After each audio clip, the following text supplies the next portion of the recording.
Go. 3, 2, 1. Welcome back to the Missed Call podcast. That feels very weird to say. Maybe it's the Beard and the Stash podcast now. Who knows? A lot has changed. Some things haven't. It's Ryan Sartori. It's Colby Marcio. Those are two things that have changed. No longer Sauce and Cub, but rather Ryan and Who? Colby. Yeah, right. Exactly. Who? Colby Marcio.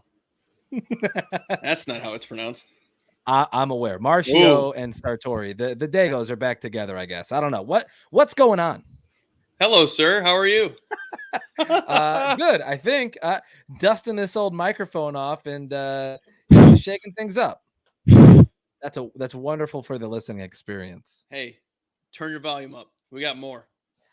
So I think immediately people are going to be like, okay, this hasn't been a thing for 3 years. How did this happen? What's going on? I think that's going to be the immediate question. 2 years, buddy. No need to add that extra one in there. It's 2. Well, it feels like an awful lot longer than that. So I don't know where we begin, but maybe where we left off. I want to say one thing before we start this rekindling of the flame. I just want to say we went out on one hell of a note if you think about it. Our last interview / our last episode, that guy went to the fucking NFL. Yeah, Pete Skoronsky was our last hurrah. Like we talked to him, and then we kind of we went out like a lion, but also like a lamb too, because there wasn't much we're done. I mean, we did the show together for 3.5 years, and then it was basically just stylistic differences at the time, right? Like that's really what it was. And we didn't talk for probably a year and a half, longer than that.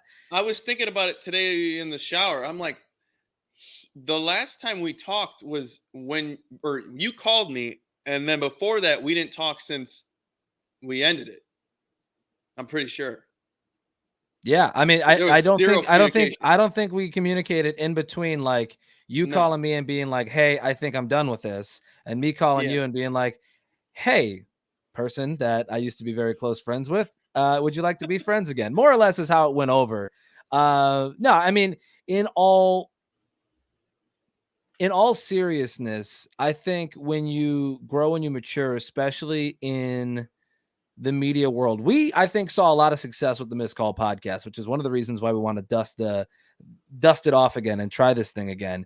But when you have a lot of success like that early, sometimes it can go to your head, whether you realize it or not. You think that some things, you're better because ABC, XYZ. And I unfairly let that leak into our show. And I unfairly let that impact our relationship, because we started off as friends before we ever picked up a microphone and started doing, this was a goof off podcast. Our first episode was recorded on a phone call. And it wasn't 2003. No, it was very much the year 2018 of our Lord. And to get the story back on track, it was I let that unfairly impact the relationship, the friendship that we had, leaked over into the show, let myself get too confident. I was very humbled actually last year when I got burned by a bad media gig. And that was part of what led me back down this hole of what are some of the things that I've done wrong so that I can get back. Right. Mm-hmm. And so that led me to, I probably really treated Cub like shit for a long time. So it led to a phone call of probably about an hour and a half of you and I just kind of being, rehashing, me apologizing, me, realizing that I treated you like garbage for so long. And we've just kind of subtly been friends since then. And now the opportunity's arisen where now we're here and we have the opportunity to do this again. So that's kind of the backstory, at least from my end, about what happened to this show that, I mean, like I said, had what I consider great success for who we are, what we do, and the level of, I think, effort that we put into it. So again, we're back.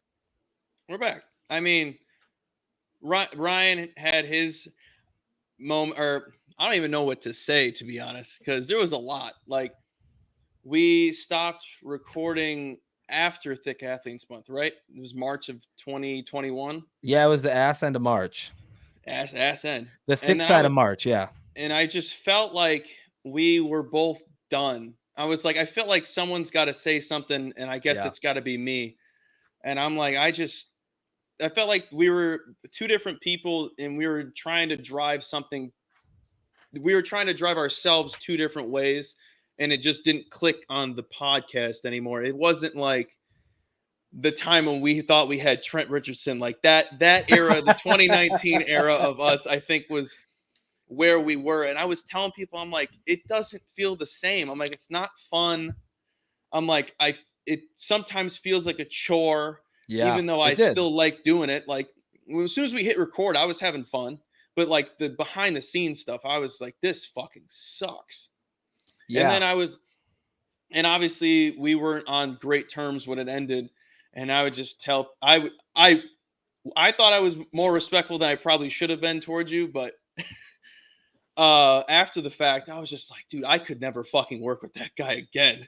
And I think my mom was the only person that said, well, maybe sometime in the future you guys will get back together. And I was like, no, we're not fucking getting back together. Yeah. And listen, like I said, I think the important message to like get out of this is that people grow, people change, and even professionally, people grow and change. And We're Mike sometimes, and Mike. Spencer, we're Mike and Mike. maybe, yeah, just like a But shittier we version got of back it. Yeah. together. But we got back together. Right. I mean, we're Skip and Stephen A. We're and Boo, now Skip boo. now Skip and Shannon. I guess I don't know. But the thing is I think the biggest difference for us was that we had a big professional discrepancy on how we wanted the show to go, and after trying things a couple of times I on think my we own, I just think. didn't know what to do. Yeah, well, and like what we decided, like, oh, this is like, I think in my head, a lot of the things that were, issues for me is like, well, it should sound more this way. It should sound more broadcaster. You go to broadcasting school and you're like, well, it should sound, buttoned up, but fun. And like, we should be able to, at the end of the day, like people tune into this. They know what the sports stuff is. They tune in to Yeah. hear our personalities. Nobody cares about the button up crap anymore. No, I truthfully don't think they do, and I think proof of that is like when you look at ESPN and what they're doing now, and making a hard pivot towards like the Pat McAfees of the world. It's proof that nobody likes the buttoned up stuff. Sometimes, but most of the time, not. And so, I think what really ends up happening is people know the news. They can read it on Twitter. They get it on Bleacher Report, and so they tune in for personalities. And I think what happened towards the We tail lacked end that, of so I our don't know why they first. tuned into us. But what we lacked at the tail end of our first stint is that we were kind of bottling our personalities, either through ignorance or from my pressures, I suppose. Is like I was trying to really force the show one way instead of it just kind of organically growing and seeing it through some tough times and whatever. But the fact of the matter is, here we are. Here we are Doing that thing. Also, before we go any further, I just want to say to you, thank you for calling me and saying and apologizing and everything you said. It meant more to me than I think you ever would have imagined, and I appreciate that. I'd kiss you on the face if you were here. Not on the lips. Yeah, not on the lips. yeah. If Nikki's you were a in the boy, room. I'd kiss you. Nikki's Yeah. Nikki's in the room. But I guess a catch up on like just quickly, like graduated from college, and North Central is behind me, but still very much a part of me. Love go Cards. Every day's a great day to be a Cardinal. Like I said, post college got burned by a couple media gigs, but now I like couldn't enjoy or love my professional life any more than I do. Like I work in country radio in Rockford, Illinois. I get to do sports broadcasting for Beloit College. It's a beautiful mix of things. And I have benefits. Hey, same. I have health insurance. So hey, I might be living check to check, but guess what? I can go to the dentist. at the most, hey, listen, me too. I could go see an optometrist. I think my insurance covers that. And I live in a trailer. This might look cool. I mean, when you hit your peak, Ryan, you hit your peak. Listen, this is the peak male experience. You shower outside, no matter the temperature. Yeah, truth. So catch people up on what's going on with Cub Wood. Oh, Colby Marcio. That name is Dead. Now that's going to be something that innately finds its way into the show. You're going to For you, it accidentally will call be. me Sauce. I'm going to Who? accidentally call you Cub. And from the jump, people should like get familiar with that. So again, Now the people don't Colby, need to. Side note to the side note, the people don't need to know what we have been doing for the last 2 weeks. But I have to say this: me and Ryan have done a dry run the past 2 weeks. yeah. First time I gave Ryan the host gig, he goes, "And welcome into the Miscalled Podcast. I'm your host, Sauce Artoria." And I goes, "Oh." It's a different feeling hat to wear, You right? do Like it it's like 140 something times, it sticks. we should also know this is episode 69, the fabled Oh, episode 69 that we actually, we did never 69. I forgot. We did 69. did we?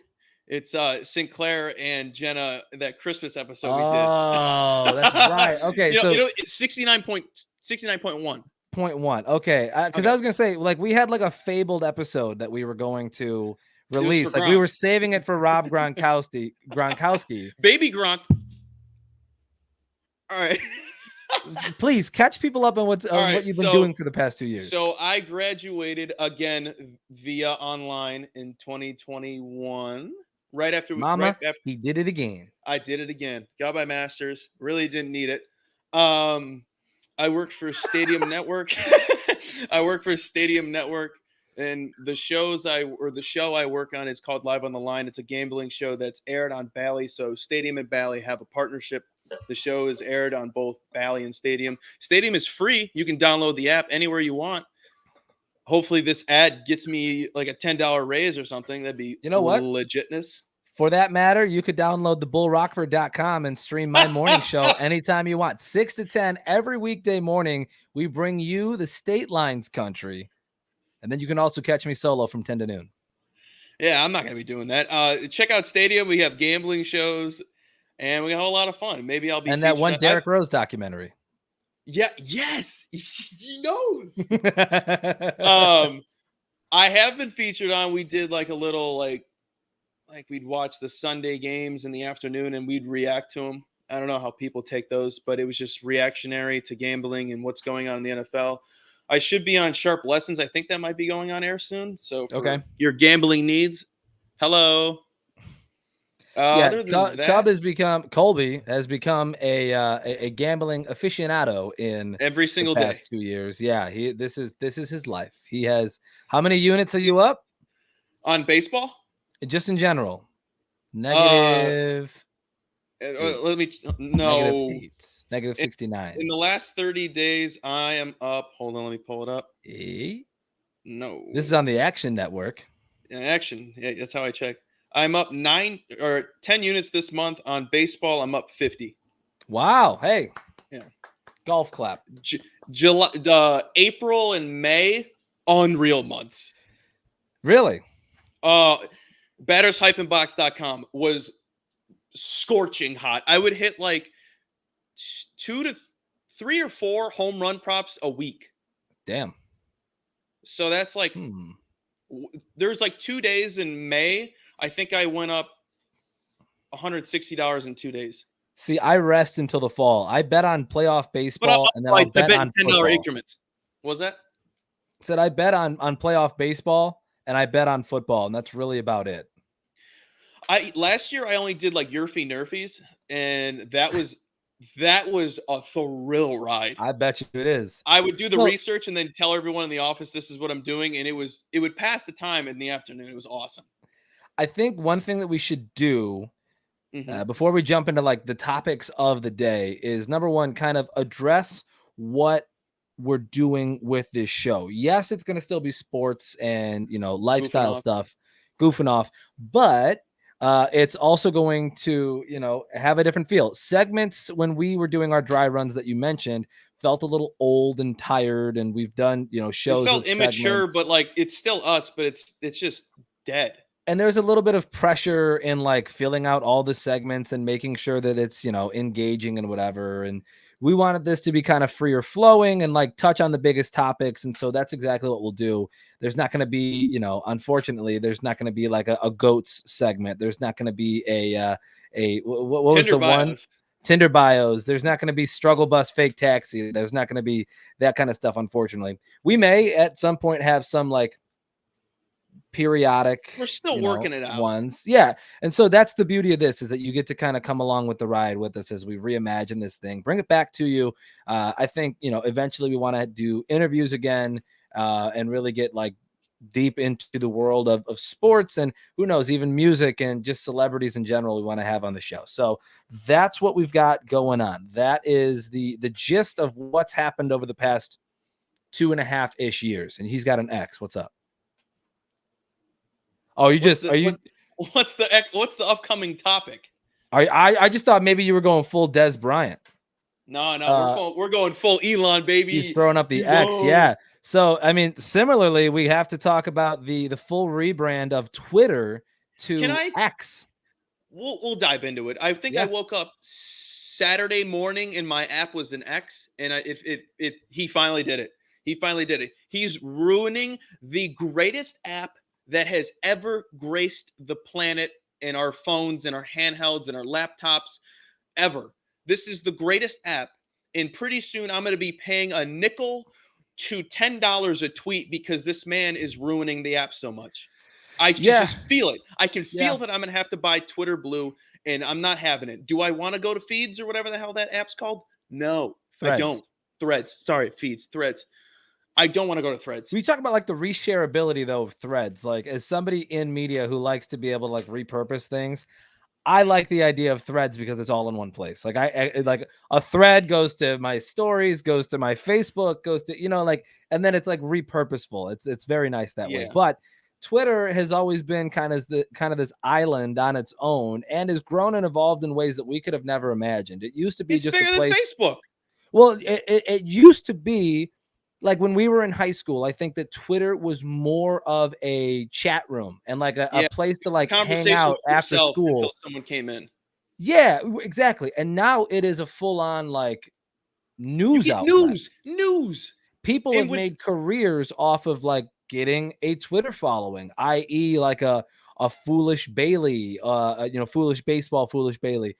There's others too. Little Sasquatch. Now he's on Barstool. Little Sasquatch. I'm even gonna say a guy like Pitching Ninja. Like these are some of the bigger, Twitter pages, at least in the sports realm, that have blown up and had this, success because it's been a place to market yourself. It's been a place to, share yourself as a news sharer, I guess. I don't know. Little Sasquatch, former DePaul student. Oh, very cool. No, not anymore. He's a dork. Fair enough. Most of those Barstool guys are. That's another part of growing up in the past 2 years. We despise Barstool. We always wanted to be them. Now I can't stand them. I don't despise the ones that gave me the inspiration that I could do this nonsense.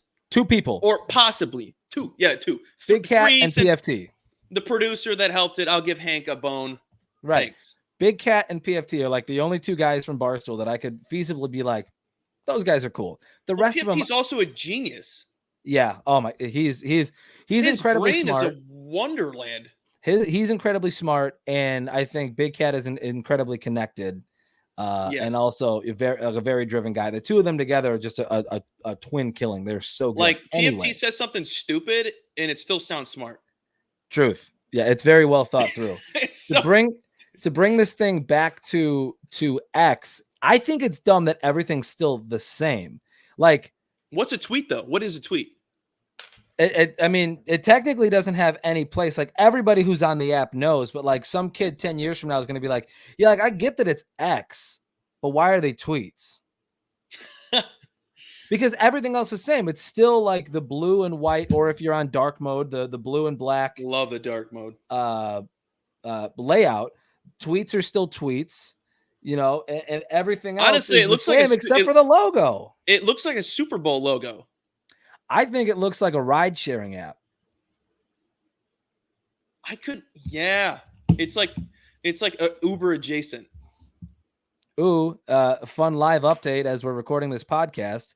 Mark Canha has just been traded to the Milwaukee Brewers from the New York Mets in exchange for right-handed Double-A pitcher Justin Jarvis. Way to move the needle, Milwaukee. Way to move the needle. Their offense sucks. They need It's anything so to help them. dumb. But yes, but X is still, I mean, for the most part, it's still the same app. There's the rumors that you're going to have to pay to view tweets at some point. Remember when they were limited about a month ago? I wasn't viewing Twitter enough for it to be something that impacted my life. But I do want to say something that I saw on Twitter that needs to be talked about is this video of Cardi B, who the one I sent you, boomerang chucked a microphone into the stands after somebody threw a drink at her, which in these, dry run episodes that we've been doing, one of the things that I brought up last week is concert etiquette and how people don't have it. I went to Country Thunder. It's like as of recent though. Yeah, people are just feral. They're animals is what they are. And so, I went to Country Thunder, and the conversation we had is, people like elbowing their way through a crowd when they're absolutely late and like showing up 4 songs into a set, or, putting somebody on your shoulders when there's hundreds of thousands, not hundreds of thousands, but thousands of people behind you. Guys at Woodstock. Hundreds and guys at thousands. Fucking Woodstock. It's 69 all over again, baby. Woodstock 99. Yeah. Burn it down. And now this is something that we didn't touch on in that conversation is like people's undying need to throw things at artists. Like just this summer alone, Luke Combs had ice thrown at him. Kelsey Ballerini had like a bracelet thrown at her that hit her in the eye. I think it was BB Rexa had a phone thrown at her face, and now Cardi B gets a drink thrown at her. And what do you do in that situation but respond with the only thing you're holding and chuck a microphone at somebody? Funny to note, though, when she threw the microphone, the music didn't stop, the lyrics didn't stop, so that's fun. Well, that's usually like hip hop concerts. They're talking over themselves anyway. That's usually just how it is. But my favorite part, Ryan. That girl was wearing what I'm wearing right now. AirPods. But the difference is you are using the AirPods. Like you can hear me, and this is like a necessary vehicle for the podcast. I've never understood the AirPod being like an earring or an accessory piece. It drives me up the wall when I see people like walking together at dinner together, and one of them has their AirPods in, but they're still somehow talking. Yeah, I will rip your throat apart. I will throw you out the door. So I want to make a quick concession before I light this lady on fire. If she is somebody who is, let me get a lighter. If she's somebody who's neurodivergent and like needs some sort of noise canceling situation in order to enjoy that moment, that's fine. I get it. You should wear your, whatever noise canceling thing you need to have. All right, Lil Wayne. But if it's just a situation where it's like a status thing, and it's like, I have AirPods, I wear them to the concert, I'm too cool. Get the fuck out. And then she said, I'm sorry. I'm sorry. That's the most bitch thing you could possibly do, right? Is like throw something at somebody and then immediately go, oh my God, I'm so sorry. Like, it's a prank. Go on. That's like when your little brother, like you guys are messing around and then someone takes it too far. Yeah. And your little brother gets a good punch in, your little brother gets a good lick and realizes, uh-oh, I fucked up. And then has to backtrack really quick, be like, Mom! But that was me and Phil. Oh, word? I think there's been hold on, this is one of his side note. My dad can't mess around. One time we were in the car and he just goes, Kia! And he like tries to put his fist right in front of my face, and then he cocked back and punched me in the lips. Oh, damn. He did it on accident. Don't worry. My dad is a saint. My dad is a saint. Yeah. So is my mom. They put up with me. Yeah. Well, mine too. Yeah. I'll let you continue that joke that you've been rambling on for 5 years. Oh, It slipped my mind. Yeah, is this the adopted joke? Is that what you wanted me to touch on? It's either that one or I don't have a dad. It's like Or pick yeah, one, buddy. yeah. It's the cancer card, or I don't have a dad, which isn't very true. My dad and I have reconciled. That's another thing that has come up over the past couple of years, which is very cool. But one of Love you the other guys. things, I think the main thing about this podcast is that this is going to be a sports podcast, and hopefully you join us weekly to cover the biggest topics that have happened in sports. Football season is coming up. College football season is coming up, and those are going to be things that we talk about ad nauseum. But I the mean, biggest let's stay on the right track here, and let's keep the party that is Cardi B, and then the other party that is Jim Irsay. Let's talk. Let's just jump. Can we just jump right into the other party? we could jump into the other party. I think it's fun. I didn't want you to jump into your other favorite thing. I wanted to jump into the party with the party. We'll close with I don't baseball. know if Jim Irsay is sober still. Listen, I think he is. Jim Irsay, it's hilarious that every time I see a picture of him, he looks considerably older, and it looks like his eyes are sliding off the side of his face. He looks like a bloodhound. I like, okay, so I'll let you fill everybody in on the situation and how it's happening. I'm going to try to get a picture up so that you could see exactly what I'm talking about the way his eyes are sliding off the side of his face. So go ahead. So Jim Irsay put out a bad faith tweet towards running backs about how he's mad that they're trying to change the new collective bargaining agreement to benefit the running backs. He disagrees with it, and then it upset. And he must have forgot that he has a top 5 running back in his roster. I guess it's Jim Irsay. We don't know what he's going to be doing. Right. So Jim Irsay. This is somebody who is very much like off the cuff guy. Like isn't very like well thought out. He's the kind of guy that he gives off the vibe that he was never a parent. He was more of a friend to his kids. Fair. I might be stretching it, but no, I like it. That's what I get the feel from the guy. I'm a big feeler out kind of guy. Jim Irsay backtracked his tweet. A big what? I said, what do you mean by that? Like I can read a book by the cover. Continue. Irsay backtracks himself and says that wasn't directed towards Jonathan Taylor. Yeah, it was just directed at every other running back in the league. Yeah, okay, Jim. And then they have a discussion in Jim's bus, which sounds kind of sus. And yes, that rhymed on purpose. Bus sus. So then I think if I'm correct, I think after that meeting in the bus, he requested the trade. But then Jim Irsay puts out a quote and says, this is the greatest thing I've ever heard. If I die tonight and Jonathan Taylor is out of the league, no one is going to miss us. The league goes on. It doesn't matter who comes and goes. Jim Irsay. Yeah. Now, if this was discussed on Pardon My Take, he looks like a sad frog. Okay, for those just listening, and the only people that's the only way you can consume this podcast is by listening. I'm putting up this picture of Jim Irsay, and like he looks like a sad, confused frog. Update. Pretty sure that's from ESPN. Please don't copy. Oh God. So all of this is kind of stemming from the Zoom call that happened weeks ago with NFL running backs. I'm fucking crying. Jonathan Taylor is, one of those top guys that was in the Zoom call. It has this meeting on the bus with Irsay, requests the trade. Irsay says nobody's going to miss us if we're dead. Basically being like, sorry, bud, you're SOL. And then Jonathan Taylor requests a trade. Yeah. I'm pretty sure that's how it goes. I think the quote must have came from, because I remember they said as soon as he left the bus, he later requested the trade, but I guess he put that quote out somewhere in between. I can't tell if this is 2012 Jim Irsay or not, because is he off or back on the coke? That's a great question. Just to further the conversation, Jim Irsay also said, we're not trading Jonathan. End of discussion. Not now and not in October, as Taylor is entering the final year of his deal and wants an extension. And after that,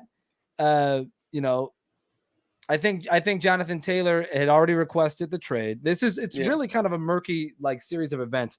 He had requested the trade, and then it said that he's gonna sit out. And when you sit out, you I think still get paid your base salaries that you're guaranteed. Then they were going to put him on the injury list. Well, yeah, and then the Colts countered by saying, "Well, we think that we could put you on the non-football injury list, which when a player is put on that, the team can then choose to not pay any of their monies, and that can only happen. They can only put you on the non-football injury list if you had picked up an injury that happened outside of team facilities and not working on football things." And apparently Jonathan Taylor had injured his back, or at least that's what the Colts are claiming, is that he had injured his back in some sort of situation while he was working out in Arizona. Mm-hmm. And Jonathan Taylor comes back and says, "My back don't hurt.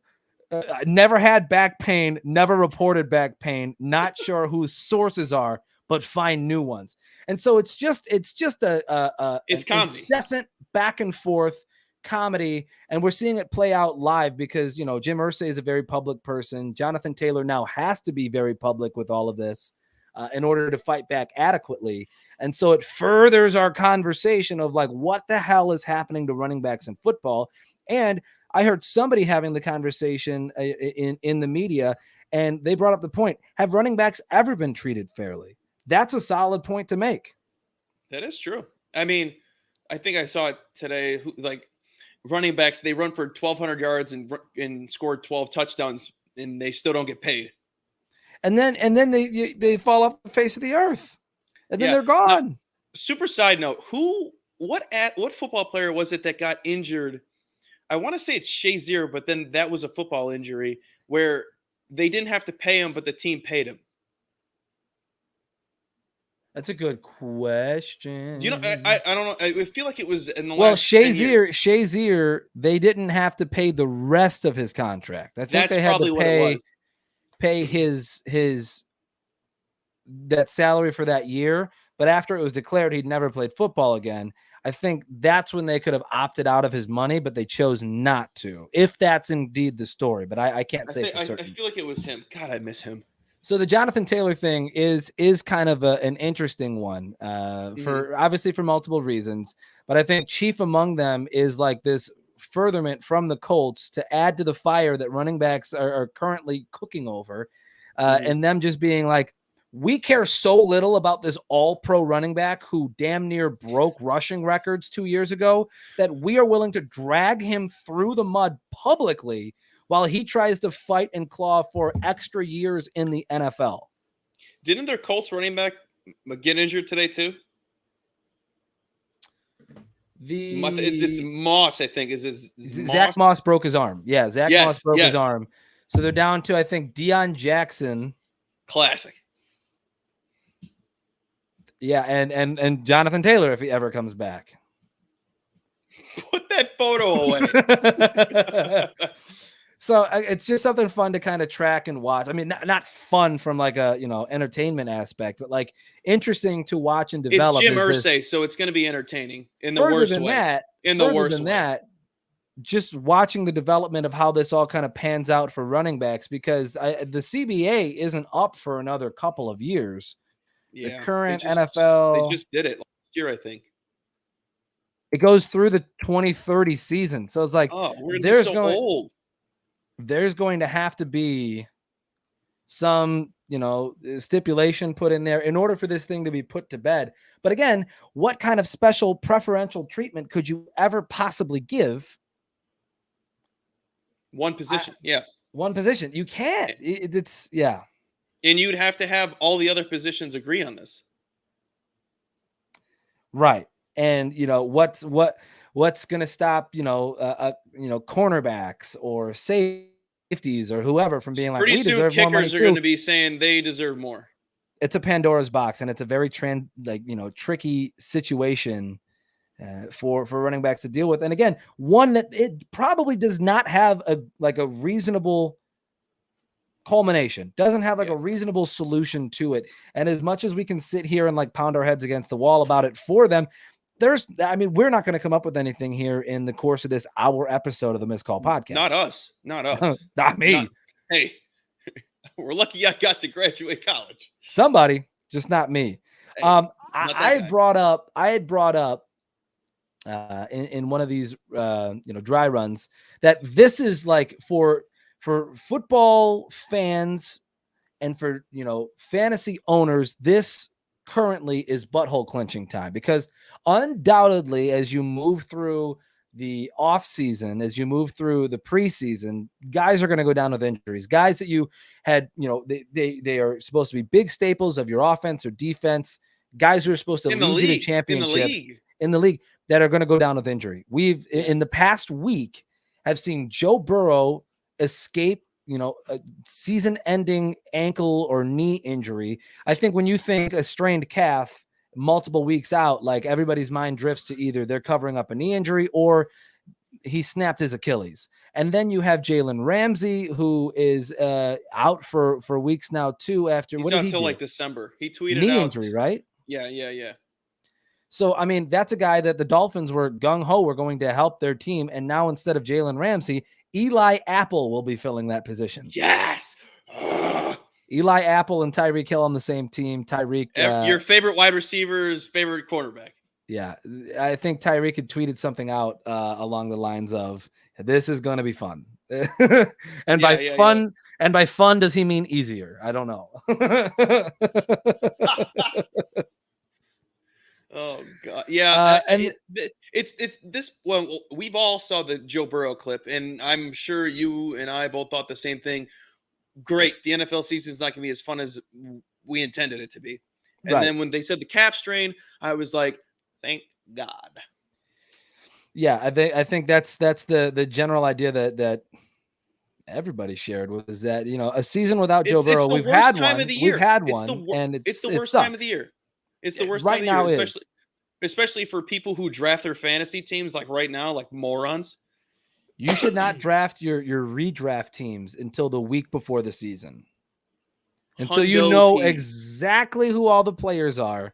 Hundo P. Because look at the situation that's playing out right now in the running back room for the Cowboys and for the Seahawks, because in the past week, Kenneth Walker and Zach Charbonnet both going down with injuries. Now the number one running back over there is 7th round pick Kenny McIntosh. Woo! And then if you look at the Cowboys, like Tony Pollard is injured or suspended, and also dealing with franchise tag. They got that stuff. little guy that they keep trying to hype up. But then you think, Deuce. okay, well, Ronald Jones is going to be, serviceable as the number 2 running back. Well, he just got suspended earlier today for the first 2 games of the season for PED use. So now it's on 5'6" Deuce Vaughn. Woo! And 5'11" Malik Davis. Short kings, Ryan. The point to make here is that don't draft until the first week, because you don't know, you might draft Kenneth Walker in the first round and then he goes down and you're like, it's over. I put $100 to buy into this and it's already over. And then Thursday is the Hall of Fame game, right? Is it this Thursday already? I think it's next Thursday. Here's the thing. It could be. I don't care. I don't care about football until the regular season starts. I can't watch any of that crap. I am a whore for roster construction. Oh my God. So why didn't you just do sports management? Why didn't you just study sports management? Because I like to talk more than you could talk on the phone with other teams. That's true. It's true. I have always thought that being a general manager or scout would be a very fun job, but like one that if you screw up, you're done. Yeah. The Browns, and what is the time? When is the game? I have everything but when the fucking when it's taking place. August 3rd. So yes, this Thursday at 7. We are already going to see teams on the field. It's the Browns and the Jets, and that will be the first time that maybe we see Aaron Rodgers in a Packer or in a non-Packers jersey. Usually you don't see the starters in that game. No, it's usually the fourth game, I'm pretty sure. Like you see like the starters for 2 drives, 2 sets. I'm talking about for the Hall of Fame game. Usually it's all backups. We'll see. We'll see. From what I hear. I don't watch, remember? I don't watch. Right. Colby, a big Pro Bowl guy though, so he'll tell us all about the Pro Bowl when we get to January. Yeah, I love that two-hand touch.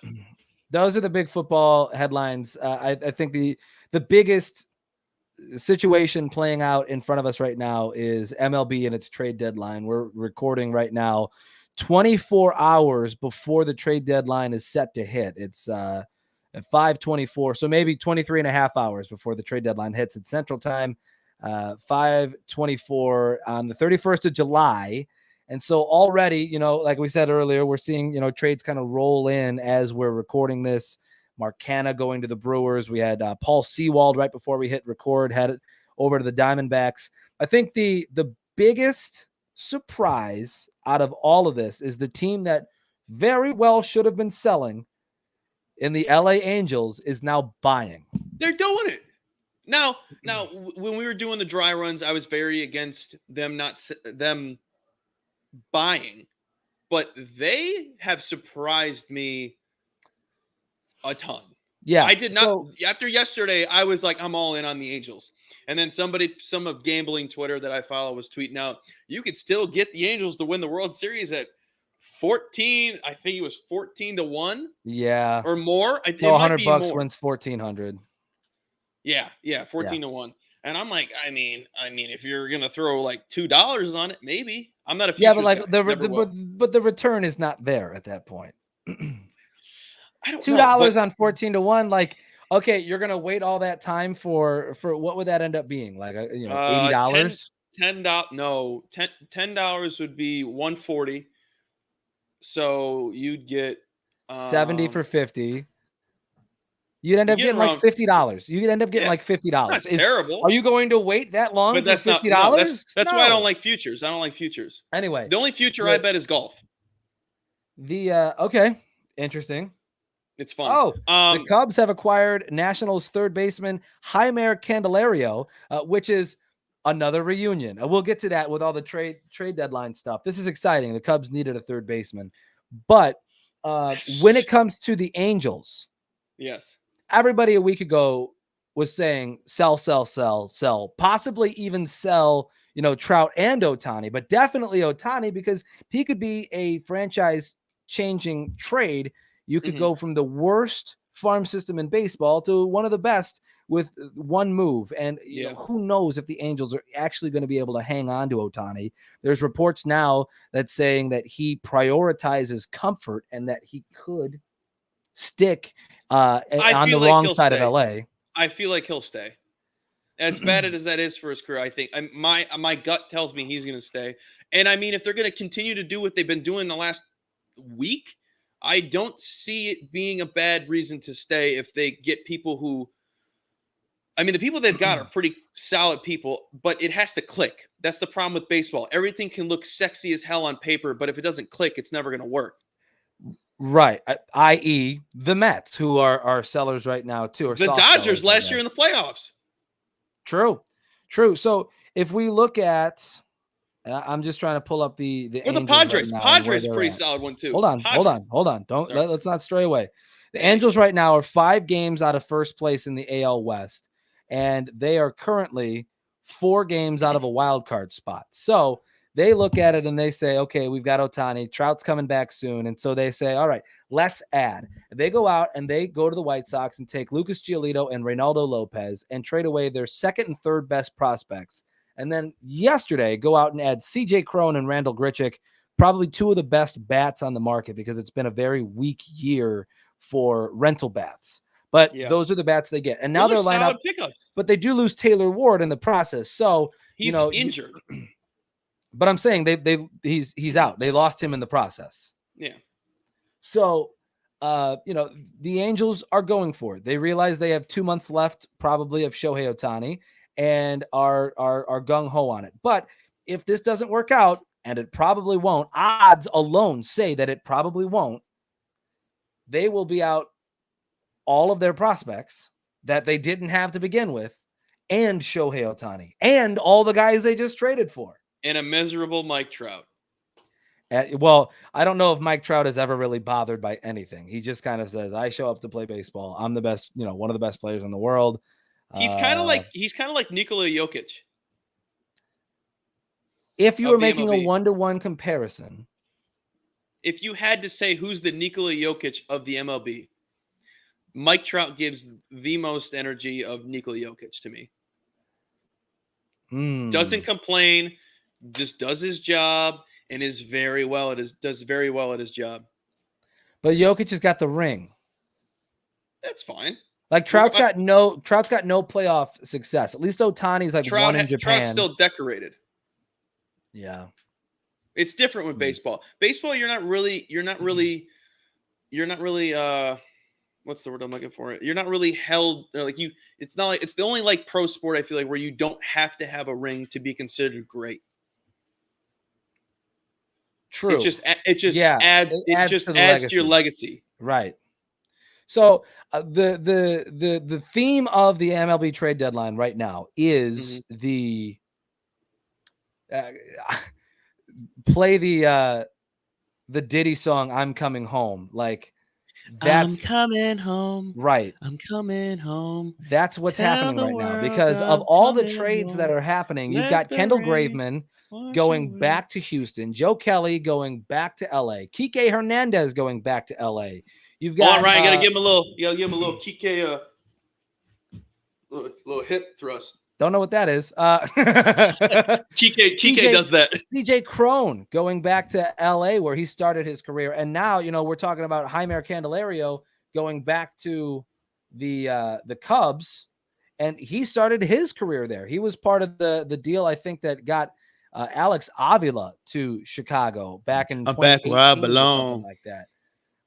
So that, and then we're also seeing now that AJ Pollock is heading to San Francisco. For what?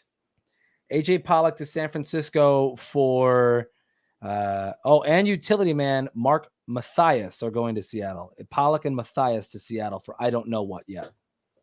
Or how many games back are the Giants?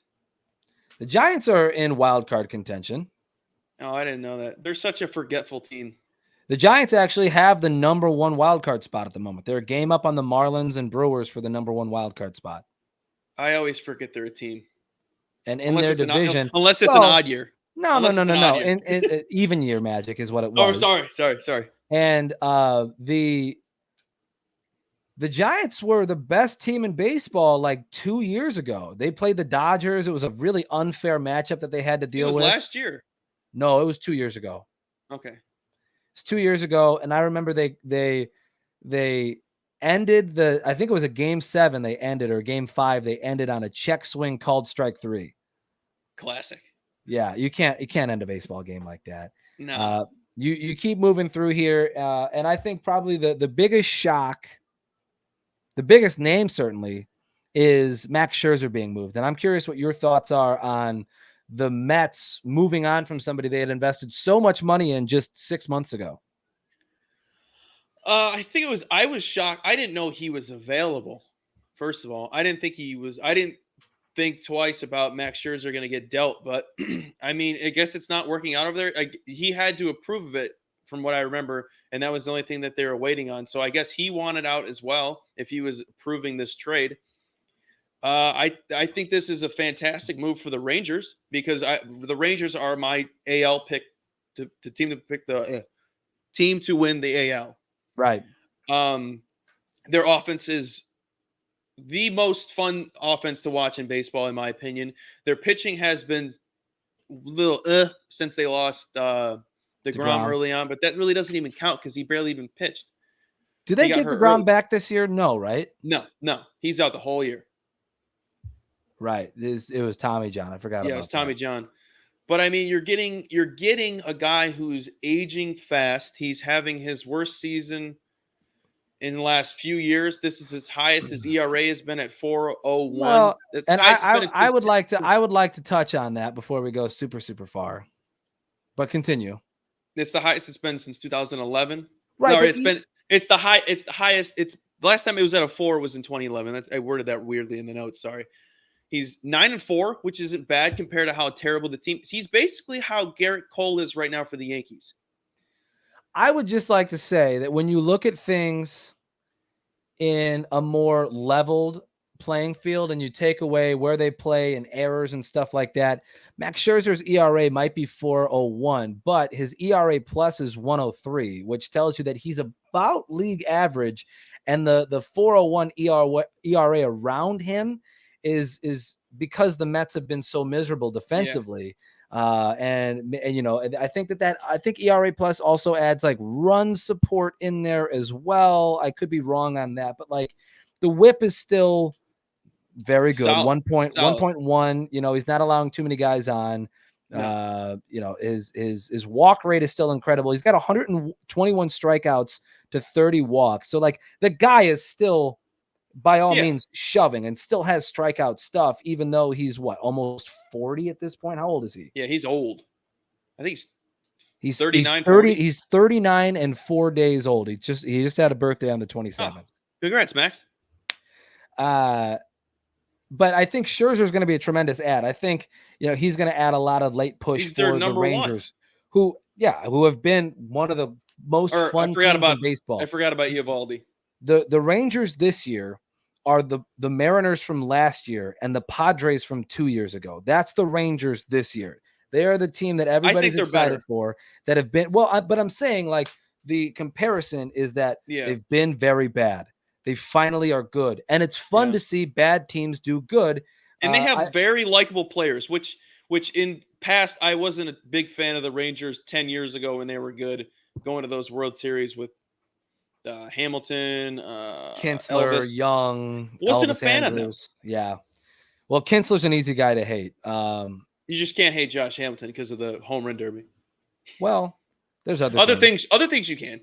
Other things. Don't sweat it. Don't sweat it. But no, they but, also I mean, you look around. Gumby. You look at Gumby too. They're adding up. They recognize it like, okay, we got Chapman a couple weeks ago. The bullpen's pretty solid. We need a couple of guys in the rotation to equal one, you know, Jake DeGrom. And so they do exactly that. They get a Verlander who's been very good this year, and they get a Jordan Montgomery who is like an innings. I'm sorry, Scherzer. Because they've played on the same team, they're the same guy in my head right now. I need time to separate them. Yeah. But they get Gumby, Jordan Montgomery, and you know, he's going to be an innings eater for them probably. You look at him, he's already got 121 under his belt for the year. And he's a guy, like, you look at his ERA, he's like, oh, 3.42, very nice. But then that's good for him. Good for him. On the other side of that, his ERA plus is 125. So he's about 25% worse than league average in the process of getting that for 3.42. And he's coming from a terrible team.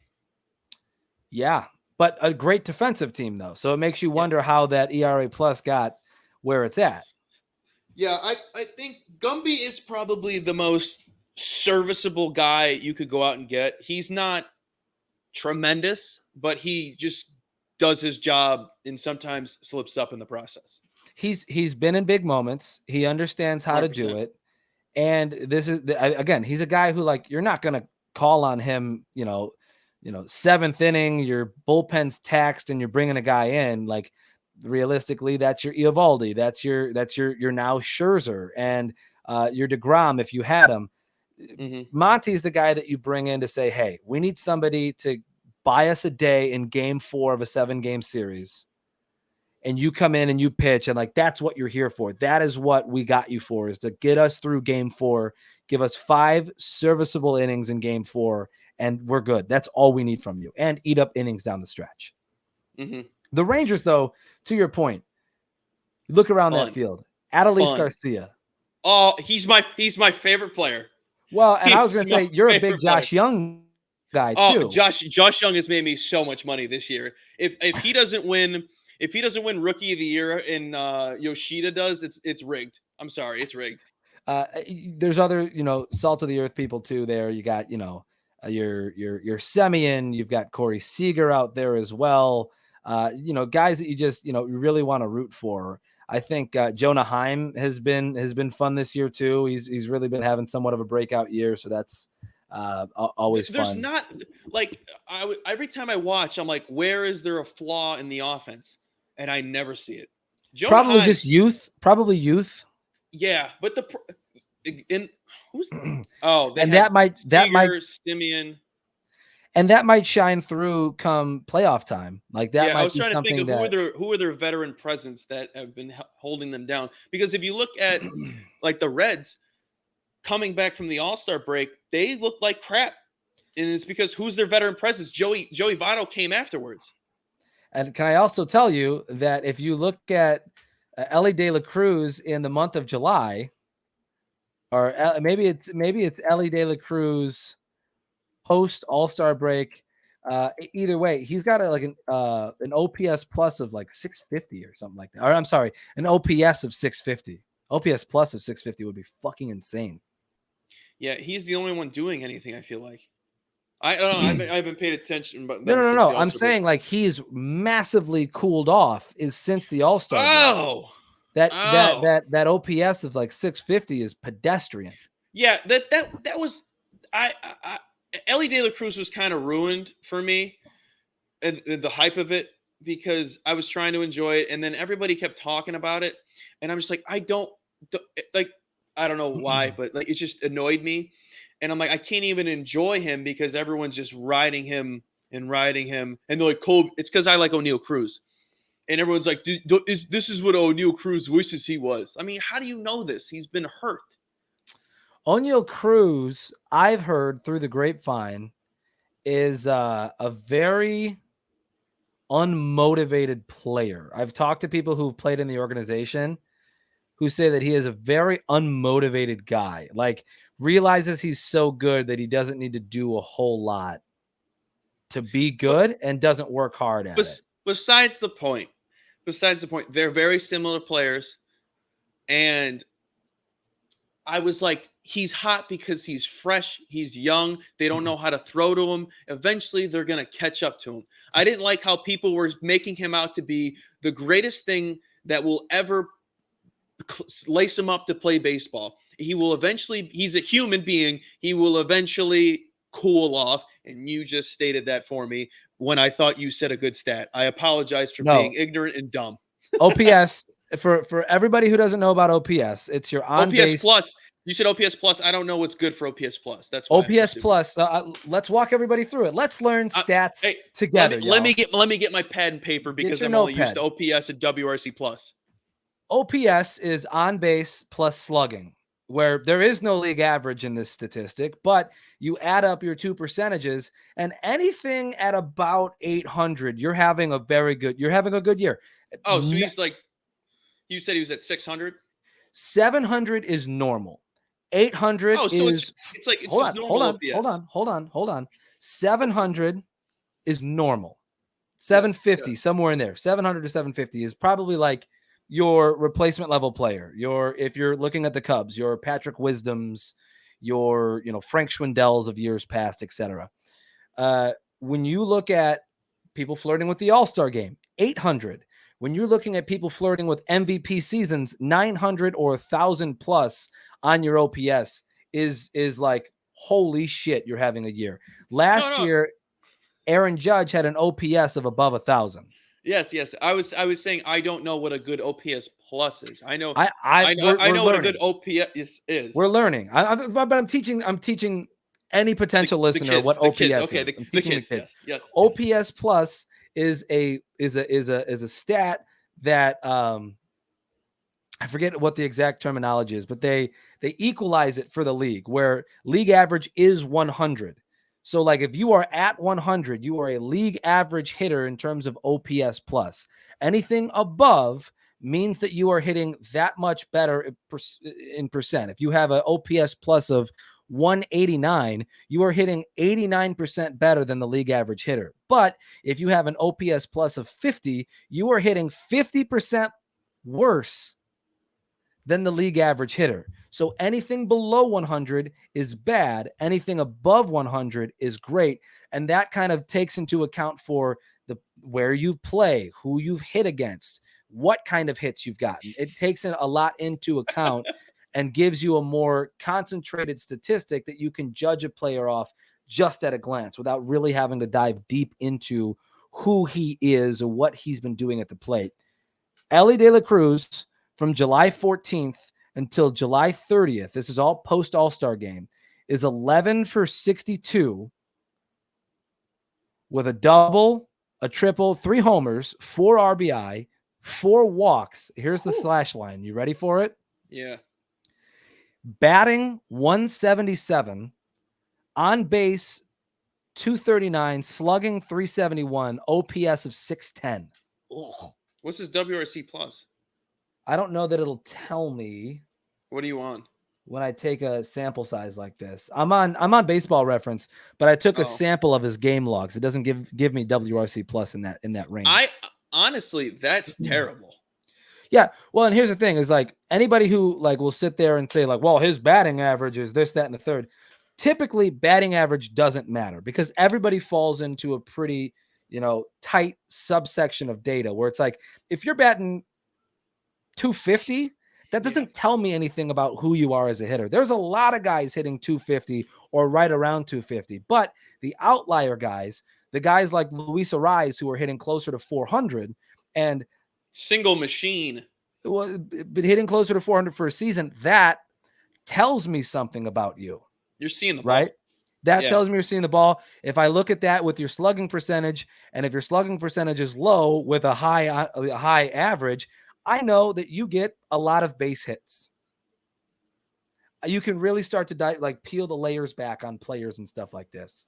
But when you're looking at a guy who over any subset of data, this is about 2 weeks, is hitting 177, that's cause for concern too. That's the opposite way. That's very, very bad.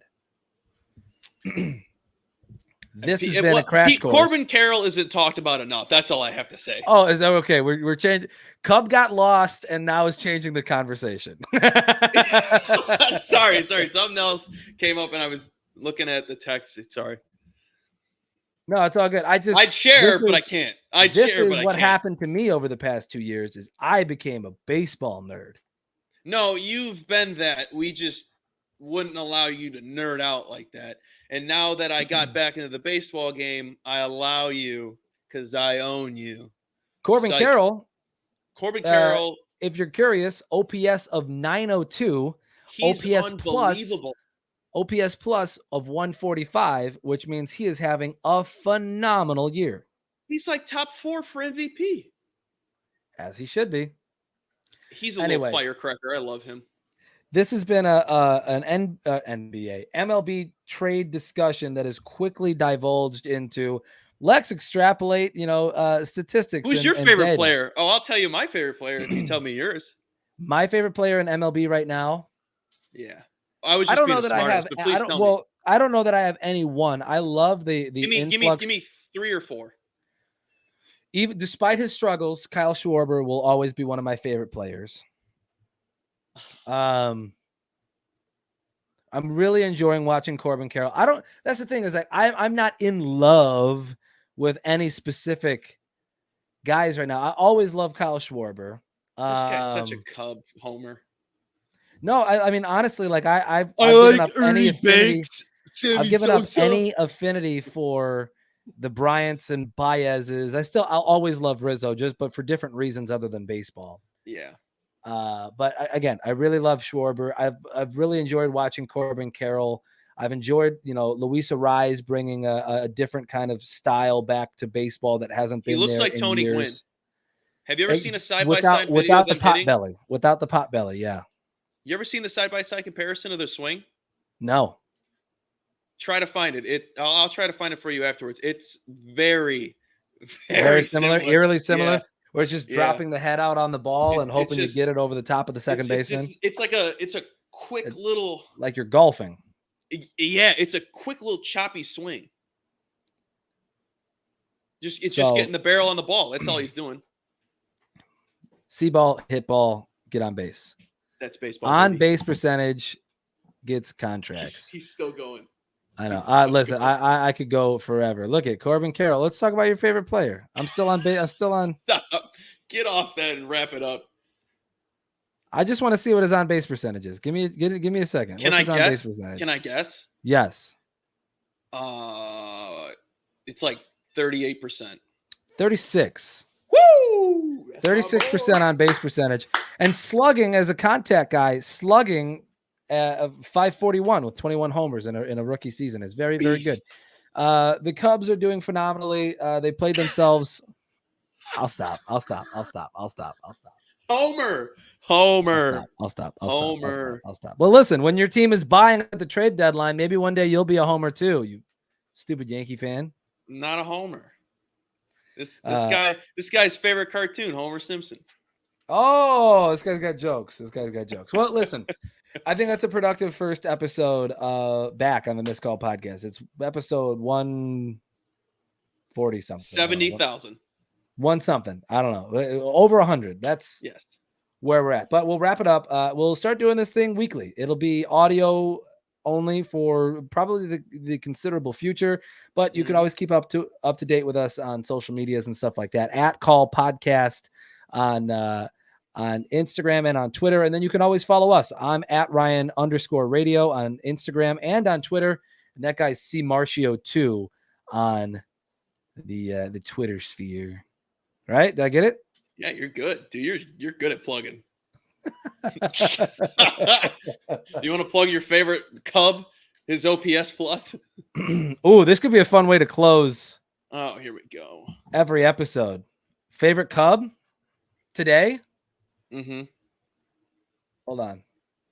You have to look up his name?